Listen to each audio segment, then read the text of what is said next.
Welcome to the Shootin The Que podcast presented by Heath Riles Barbecue with tips, tricks, and an inside look at some of the top pitmasters in the game. Now here's your host, Heath Riles. Welcome back to another episode of Shootin The Que. Today I'm joined by my lovely wife, Candace. How are you doing today, hon? I'm good. It has been a whirlwind of the last few weeks, hasn't it? Yeah, we've been really busy. I know. Are you still wore out from the trip from New Orleans this past weekend? Not so much today, but I was tired Monday. We drove down there and drove back, and I always hate. I mean, it's like 6-hour drive, but still, I feel like that takes the whole day out of you. It wore me out riding, I know. Oh my gosh. It wore me out riding. You literally did not drive you drove. minute. It's your car, you drive. We have rules. My car, I drive. Who has rules? I do. I mean, that's like an unwritten rule. Mm-hmm. I didn't know you knew it. My bad. What? I didn't know that makes no sense. I did not know that you didn't know that I had an unwritten rule. Let me say it like that. I did not agree to follow those rules. Well, you don't like me moving your seat, hon, in your car. Oh, I got it programmed now. You can move it. Well, let's talk about some of the food we had. So we went to New Orleans for a long weekend, originally for the Saints game. It's kind of why we went. It was on Sunday, but we went on Friday. We did. And Friday night we went to Revolution.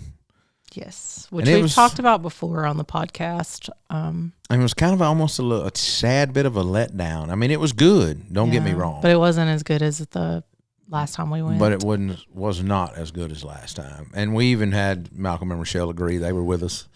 Yeah, Malcolm and Rochelle were with us, and they were the ones that had told us to go to that restaurant last year, and they weren't with us that time, and we had an excellent experience. And so then we all went together this time, and I think we all kind of felt the same. It wasn't bad, but it wasn't great. Yeah. So. But I will say we wound up before the trip was over on Sunday night making it to GW Finn's, which we wound up getting reservations for just a couple of us, and me and you. And that was one of the top meals that I have had. Yeah, that's another place that Rochelle had been telling us to go for a while, and we've never been able to get a reservation. Apparently, it's really hard to get in there because it's I guess a great restaurant. And it's not overpriced. No, it's not overpriced, but I basically just kept every day, just when I would randomly think about it, I'm like, ooh, I'm going to see if they have a reservation. Ooh, I'm going to see. And finally, one day, it just popped up while we were already there in New Orleans. And I did call, and they were able to accommodate a little more, but at that point, nobody else wanted to go with us. So. Well, I think we done been at the. I don't think you really wanted to go either, but I think you were glad you did go. I'm glad I did go. I didn't want to go at the time, but we had kind of wound down in the little bar we were in anyway. Yeah, it was time to move on from there. Well, and so back to, you kind of skipped around, but on that Saturday, we were at the casino for like 10 hours, literally. We did not see daylight for 10 hours. No, we went to the Sportsbook and watched some football. We had booked a table there, and my whole intent was just to see the Ole Miss Georgia game. That was what I was there for. That's what I paid money for, was to watch that game. I didn't personally care about the other games, and that one worked out great, which I was hoping for. I even had my Ole Miss shirt on in New Orleans. And there were lots of Georgia fans around us, so I'm sitting here thinking, "Oh God, please don't make this be a mistake." It was a really good game. It was. The Sportsbook was cool for anybody that's been to Caesars Sportsbook in New Orleans. A lot of TVs, a lot of things like that. It was pretty cool. I didn't like the how you had to order food from them. Yeah, it was kind of weird. It was almost like DoorDashing it. Like you had a waitress and you could order drinks, which that wasn't an issue. No, that was not an issue. But any food you wanted, it was like you had a QR code and you could scan and go through the menu, and then it was kind of like a DoorDash thing almost, like somebody would deliver it to you. So it was like to-go food from the places in the casino. Yeah. But we did get a pizza from, I don't remember the exact name, but it's basically New York style pie. Buddy guy, he has pastry a show. chef. The pastry chef has a TV Cake show. Boss. Oh, is it Cake Boss? Yeah, I guess it is Cake Boss. Anyway, so it was like his pizzas and his pastries or whatever, and that pizza was The excellent. pizza was really good. I would say that for New York style pie in a casino, I thought it was solid. Yeah. It was. Had a little bit of flop to it, but it was good. It was good. But one of the highlights, though, was Sunday going to the game. I thought you were going to say the lucky dog. Oh, the lucky dog. The lucky dog was good. No, was actually, I was on the way to the restroom in the stadium and come back, and I passed a gentleman, and he said, "Hey, are you Heath?" And I said, "Yeah," and we started talking. Well, come to find out, he had a barbecue brand as well and was doing security there at the game and things like that. And he was in a suit, so had on a badge, and I didn't know anything about the suite beside us we were at, but that turned out to be the opposing team's owner's suite. So the Atlanta Falcons owner was there, and then the minority owner of the Falcons, which would be Warwick Dunn, come out to meet me, and which was pretty cool. Really, really nice gentleman. I mean, I can't say enough words. And then for the people that don't know who he is, just Google his name. Really, really superb guy. But one of the coolest things that I seen, he gives away houses. He's given away over 125 houses to families, which I thought was really, really cool. Yeah. That he's done. So, taking his incredible skills on the field and as he retired, turned them into other things. I just think that's a great way of giving back. It was really cool. But he's a really, really nice guy, and told me to call him the next time I was in Atlanta and everything else. But really, really nice gentleman. I can't say enough words about him. Really nice. Well, I did not get to meet him. So Well, I mean, I think we almost got a everybody got their together and all picture with that, him. Yeah. but- And he talked to me about cooking and barbecue, and I mean, just had a great general conversation with him. Yeah, great guy. Yeah. Well, that's cool. But we've kind of been in turkey mode lately. Yeah, and it's not even here yet. Coming I know up. it's about to be. It's coming up. It but doesn't seem. I don't know. Are you turkeyed out yet, though? No, I'm just not in. I feel like it's not holiday season yet, even though I guess it's supposed to be. Is but it because of the weather, maybe? it's still pretty warm here. Today's the first day. I mean, it's really not even cool today, but cooler a little bit than it has been. But it's still like 60 something.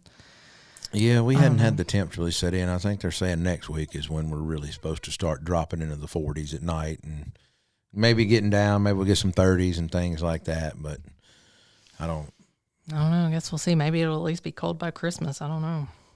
Well, we started out by cooking. We've been dropping turkey videos and things like that. And we started out by doing a video of whole turkey versus some bone-in turkey breast. And, we cook some turkey breast sometimes, and we cook whole turkeys. And I know the last few years we've kind of got away from whole turkeys and just do breast. Yeah. Because everybody wants the white meat. I love doing a good spatchcock turkey, but it seems like there's always a leg left over and 2 thighs. Usually one leg would get ate. It's a lot of waste. For us. Yeah, and so getting those bone-in turkey breasts or boneless, if you don't want to order from the butcher shop, the bone-in, and filleting them off yourself, or buying them. Even you can buy the ones already done up from Genio and several others in the grocery store. But I was kind of shocked at spatchcocking a turkey versus turkey breast. They kind of finished close to the same time frame. And I've been doing several videos like that just to see, because I didn't know myself. But I mean, considering 7.5 pounds by the time we done some trimming, down to about 12.5. I mean, I guess it's just the way it laid flat. It didn't matter. It got done correctly. Yeah, but you basically did the same process as far as we brined both of them, and seasoning, all that. Put them both on a camp shelf, the Windward Pro, at 300 degrees, and they both cooked for about 2.5 hours, maybe a tad over 2.5. It may have been 2 hours 40 minutes, but I mean, they were hitting 160 in the breast and 175, 180 in the dark meat. So, I mean, they were both really, really juicy turkeys, for sure. Did you eat the dark meat? I didn't even try the dark meat on that turkey. I did not. I didn't. So it was wasted again? Or did somebody else No, eat it? I give that away. 'Cause I give the dark meat and stuff away. Gotcha. Yes, I did. Give it away. I just never, I don't know. I guess as a kid, I just never ate. We had it, And it's just kind of like we were saying, it was just always wasted almost. Well, I feel like at our family, at our house, that after everybody picked the turkey breast they wanted, and we always cooked generally a turkey and a turkey breast, or bone-in turkey breast, right, just like I did. And after everybody ate what white meat they wanted, my grandmother would clean the white meat off the bone, and then she would take the dark meat as much as she could off the bone, and she chopped it up and always made turkey salad, like chicken salad. That was a way to use it, but that's what we always done. She would always, I've seen her put leftover deviled eggs in it and things like that. Well, you think about it, you're putting an egg in it anyway. Yeah, you're putting mayonnaise and relish in it anyway. You're not doing anything any different than you wouldn't. So she would just get rid of those really quick to make something up for us to eat really fast. So sounds like a gut bomb. Sounds like a gut bomb. Yeah. It may be a gut bomb. Leftover turkey mixed with leftover deviled eggs. Yeah. And whatever else. I'm sure. So you got a lot of questions about brining time, I know, online. So what, in your opinion, is the recommended time for brining? I would at least go, I know a lot of people say 4 hours. Well, if we're doing a little bit of meat, but it seems like to me the longer you can do chicken, poultry, turkey, anything like that, I love a 24-hour brine myself. I would recommend at least 12, but 24 to 36 hours. Honestly, if you brine something 36 hours, you get your timing right, and then take it and air chill it for about 7-8 hours in the fridge and let that skin dry off real good on your rack, you're going to have a really, really crispy turkey. Yeah. So how do you recommend to brine it using your chicken injection? Because chicken injection is injection and brine. So I probably should change the name to poultry brine and injection, honestly, but you can mix it up just like the back of the bag says. A lot of times I'll take the whole bag or a cup and dump into like a gallon of water and then add some ice on top, and that's about all you need in a big 2 or 3 gallon Ziploc bag putting a turkey in. And the water or the solution is going to come up around it, all the brine and stuff. Do you feel like you should add anything else to the brine? Like, I know a lot of people want to do like oranges and all that kind of stuff too. It's not going to hurt it. You can take and put some oranges, apples, onions, herbs, anything like that in there with it. For me, I would probably just do the straight brine like it is, and if I were going to do anything with that, I would stuff it in the cavity to cook it with it in the cavity while it was on the smoker to help it cook a little more even. Yeah. What about a lot of the turkeys now are pre-brined? Like, is it still okay to brine those again? Of course. These companies that are hollering they're pre-brining a turkey, they're not mixing that up and letting it soak in brine that long. Yeah. They have some injection needles that thing runs over, and it punches some saltwater solution in it is all it does. I was going to say, it's really not flavorful. It's really not what flavorful. They say is brine. So it depends on what you're trying to impart into your turkey. You can do them side by side comparison of one that's been pre-ejected, then take a pre-ejected one and inject some of my injection in it. Cook them side by side the same way. Tell me which one's better. So is it okay to brine and inject? Well, in competition for me, I would always mix up 32 ounces of injection brine. Yeah. I was doing 16 pieces of chicken. I would inject each piece with 1 ounce. I would pour the remaining 16 ounces over the 16 pieces of chicken. That would be submerged, and I would brine it all day to the next day. So I know some people feel like it's overkill. If you've already got a bag open and you want to do that, you're not hurting anything. So it's kind of up to you, up to the user of how they want to do it. Yeah. So if you're going to be cooking a whole turkey, do you prefer to spatchcock it now over like the traditional way of cooking it? I think spatchcocking it makes it cook more even. Yeah. I think when it's time to slice it and break it down, you can get your dark meat off of that breast cage, really, away from it to carve your breast off of the breast cage. It just breaks down so much more easier once you've spatchcocked it versus leaving that bird whole and trying to carve it is a little difficult. So what do you feel like are some common mistakes that people make when they're spatchcocking though? Probably not flattening it out all the way, getting deep enough in the cavity with a knife, kind of bust that cavity bone down and let it set flat. Yeah. And if people are cooking more of a direct heat, they could always take their oranges, apples, and slice them, some herbs. I know a lot of people that take herbs and lay on a wire rack, right, and your apples, onions, whatever, and lay your turkey down on top of that and let it smoke and almost let those herbs and apples and fruits infuse as it's cooking. So you mentioned earlier about the crispy skin and kind of letting it dry off in the fridge. Is that all that you think you should do, or should you spray the skin with oil, butter? You should a few times, one time. What do you think about that? Of course, you want to take and tuck your wing tips under because the wing tips are going to burn if you don't. And a lot of times your bone pullback on your leg is going to come back and bust your skin. So maybe put a little scuffle aluminum foil on those couple little pieces, right, if you want a good visual presentation. But the biggest thing for the crispy skin, air drying it for a few hours if you can, making sure it's patted dry good beforehand. But then once it's air dried and it comes out, spray it with some olive oil, some Pam, some avocado spray. Pam. Spray it with some avocado oil, just anything, duck fat spray. Yeah. Anything like that will work, no doubt. You really just want to get as much water off of that skin as you can, and even take a towel and run up under the skin and get that moisture out from under there. It will help that skin render a lot faster. Crispy and crunchy. Well, do you normally let the dark meat cook to a higher temperature, or just the white meat? I like to get the dark meat a little bit higher, and it seems like spatchcocking the bird. The dark meat is always about 10 degrees higher.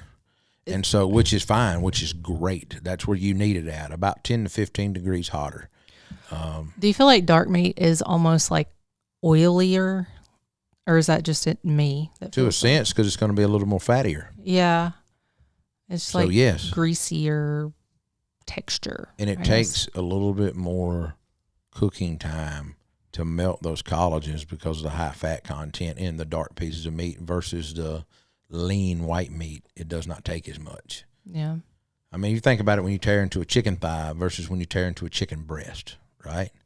Think about the textures of those two different meats. Kind of like when we talk about a whole pork shoulder versus a ham. A lot of people, when they're side by side on a plate and they've been tore out of that, a lot of people cannot tell you which is which. Most of your big barbecue people can't tell you which is which. I can pick the textures out. I know what the strands of fibers look like cooked. I mean, I say that. I mean, I've been right so far, knock on wood every time. Yeah. But hams, I don't know, it's in relation to kind of whatever the turkey or chicken or vice versa, whatever, thigh meat versus breast meat. Yeah. So. See, I like breast and even though crazy about thighs. If that makes sense, pork versus pork, it seems like the ham is more leaner, right? Versus like the shoulders have more marbling and fat in them. So it's almost like reversed on a pig. I think it depends on the pig, honestly. Well, it depends on the breed and type and all that type stuff too. But the ham's always going to be more leaner is where I'm going with that versus the shoulders. Yeah. So one of the other turkeys that you've done, you did a hot toddy turkey breast. Yep. And that was not my idea, actually. It was one of the ladies that works for us. It was her idea, I believe. Am I right on that, Beck? And so, we all talk about hot toddy, drinking one when we're sick and things like that with honey and lemon and whiskey. And like, what would that be like with turkey? And so we tried it. And I will tell you, it was very unique, very, very good. We let the liquor kind of cook off the whiskey. And with the butter and the lemon. The liquor cooked off the whiskey? Oh, well, the liquor kind of cooked off. Oh, okay. Yeah. That alcohol kind of taste. So you used the turkey breast from Kevin Green at the butcher shop, which is in Pensacola, for those. And they were huge breasts. Those are always large, I feel like. They were 5 to 6 pounds a piece, probably, the breasts. I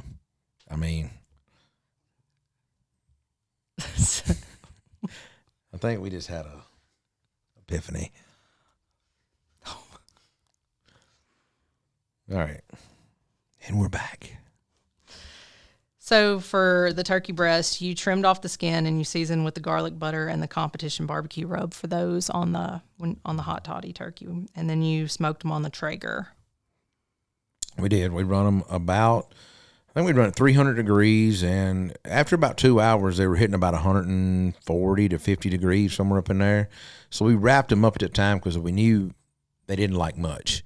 Yeah. And so getting a little bit of liquid in there, and we put a little bit of that in the wrap with it and let them finish off and then let them rest, pull them out of that, and they were good. It was a really unique flavor.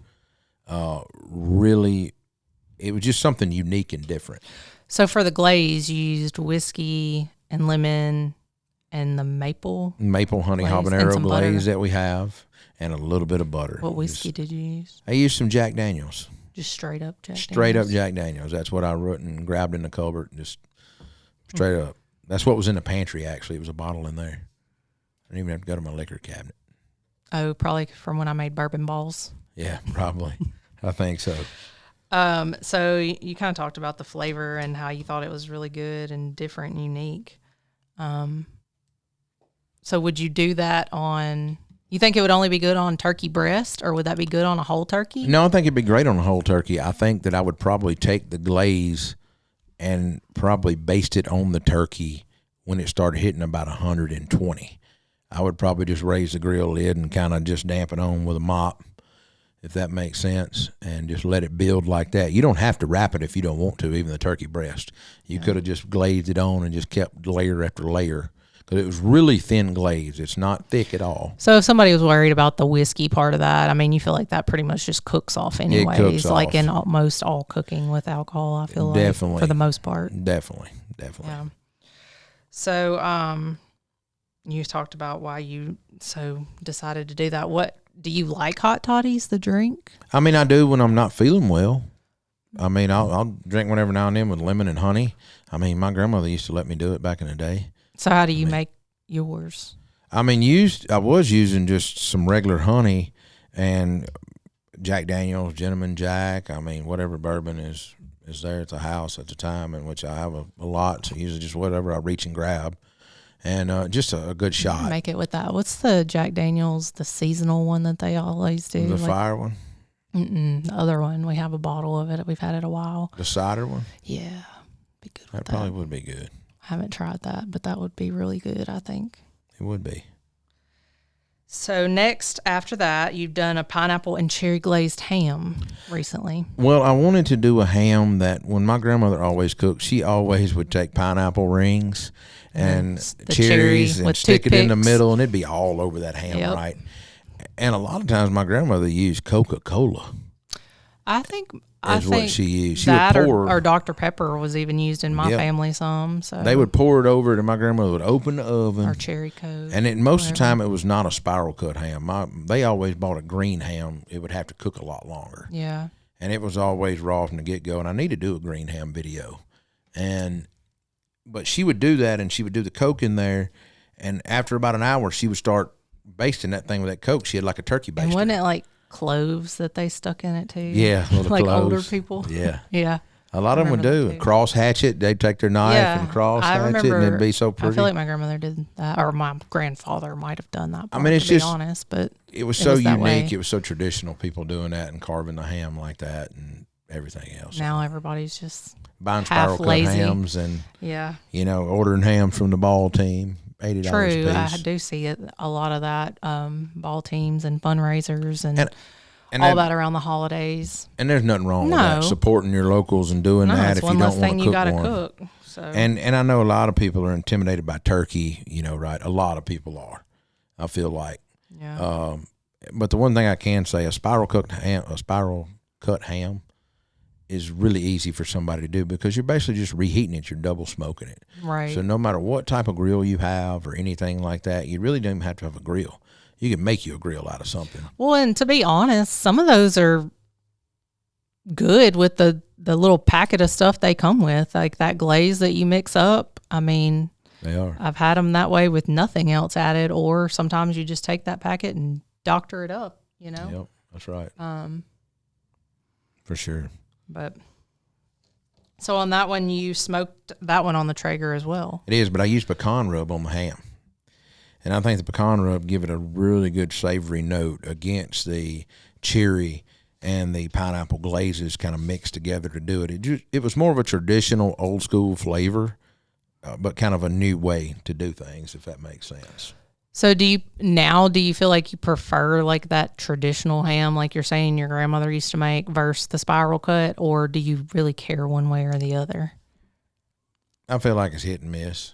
Hams are so hit and miss depending on where the store buys the hams from and who produced them. It seems like some hams are better than others that we get year on year, even if we stick with the same recipe. And a lot of times we change it up to one of the recipes that I've cooked, leading up to it that we really liked. And we probably going to do this one right here, the pineapple and cherry and pecan, because it was really good. But it's kind of undescribable. We've had hams from so many different places. We bought boneless hams, those boar's head hams.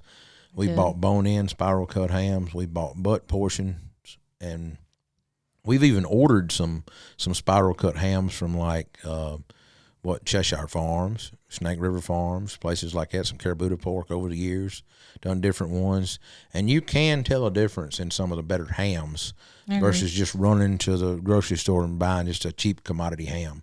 But you can take some barbecue glaze and rub, and really make that cheap ham taste so good. I mean, just by a little bit of double smoke. Yeah, I agree. Back to the question I asked, I think I prefer like the traditional old school old lady ham that nobody makes anymore hardly, just because life is going by so fast and everybody's in such a hurry now. Yeah. But there's a difference in my opinion. That's right. A flavor difference. So, do you prefer turkey or ham for Thanksgiving, or both? Actually, both. For us, we're more of a traditional household when it comes to Thanksgiving. We make dressing. We do all the sides. We do hams. We do turkey. We do all that. And I think they're cutting the grass outside. Yeah, somebody's cutting the grass right now. Or you know what? I bet it's that tree limb. It is. Just kidding. Yeah, we had a big tree fill in our parking lot, and I think the tree guys are out here cutting now. They're great guys if y'all hear their chainsaw running. But, for us, it's all about being traditional right that. And I know we turn around and eat the same thing at Christmas again. We do, and that's just how my family always did it. Mine too. And I guess that's what we were both used to, so that's what we've continued on for our family. It's not... I don't really think we do anything different between Christmas Thanksgiving. Christmas Eve, yes, but I'm saying for like Thanksgiving dinner versus Christmas Day dinner, it's literally like the exact same thing both times, just because that's what we grew up on, I guess. And I don't mind it. I like eating the dressing and the ham and the turkey and the sweet potatoes and the peas and the green bean casserole. It is so much. I got to make that 5-cup salad. Eggs. Yeah. We do dessert. We do all that. And I know now me and you have, your parents do some sides, but since, I guess it's how many years has it been now? Maybe 4 or 5 years we flopped over to having it at our house. And 4. And we've kind of took over the hosting of Thanksgiving and Christmas responsibilities. The torch kind of got passed, is what I like to say. And it's always more than enough food, that's for sure. Oh, gosh. Like way more. Everybody leaves with leftovers, and then even the leftovers don't. Yeah. They hit the trash eventually because there's so much. Well, thinking about Thanksgiving, have you been seeing the Thanksgiving pizza going around? I actually have not seen it, but Cha-ching! I've heard y'all talking about it today, and I did not agree to this. We just beforehand. Doored it. You just DiGiorno it. You don't dash it. It's not delivery. It's DiGiorno. It's DiGiorno. Limited edition. Limited edition Thanksgiving pie. So we're gonna see. Thanksgiving pie. Not the same. Pizza pie. So we're gonna see if it's any good. So it's got roasted turkey, green beans, crispy onions, dried cranberries, and a gravy drizzle on the Detroit-style crust. My only hope is that the green beans don't taste... Oh, they're going to be crunchy like frozen green beans. Maybe I'm wrong, but 400 calories. Shit. One bite. You can't say that on the air. Shit. Well, let's get a plate. It includes a pan. Oh. Okay, so it doesn't smell terrible All right. to me. Let's see There's the what we got. Let's look at it here. not a So whole. we transported it up. Not bad. All right. Here you go. I'm going to let you go ahead. Get you a piece. We have some napkins in here. Here you go. Go ahead and let me one on there. You want an end It piece don't or matter. a It's fine. center? End is fine. They look a little more crispy.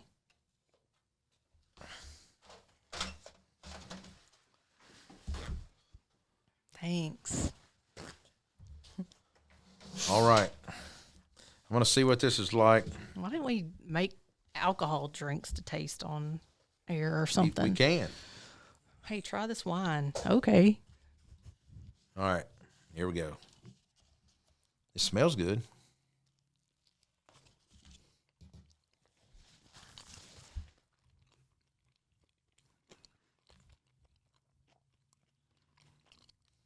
It's not as bad as I thought.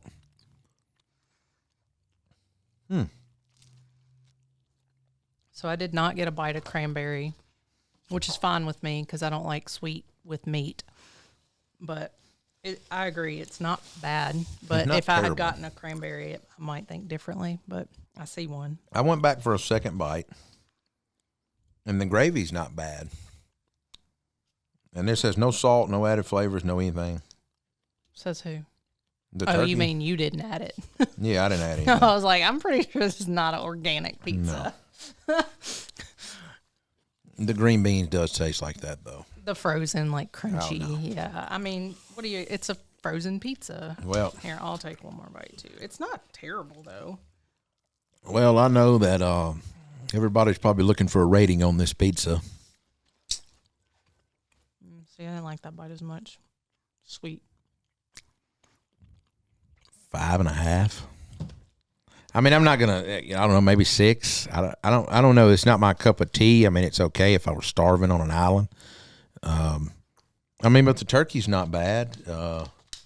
Might be I don't better know. It's with different. I don't know. might be better with beer. You know, It pizza might goes be better beer. with beer, and if it actually looked like the picture. Well, not. But I mean, well, I say that I don't know. I can't be picky. It's not bad. It's not terrible. How much did this cost? $10. You know what? Meh. If you need to have a Thanksgiving meal on a budget, I think you can get better. ball than that. out.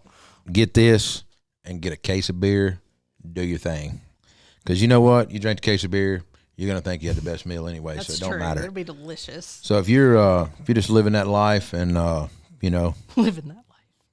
hey, we've all been there before on Thanksgiving. At least, you know, I think we have. Yeah.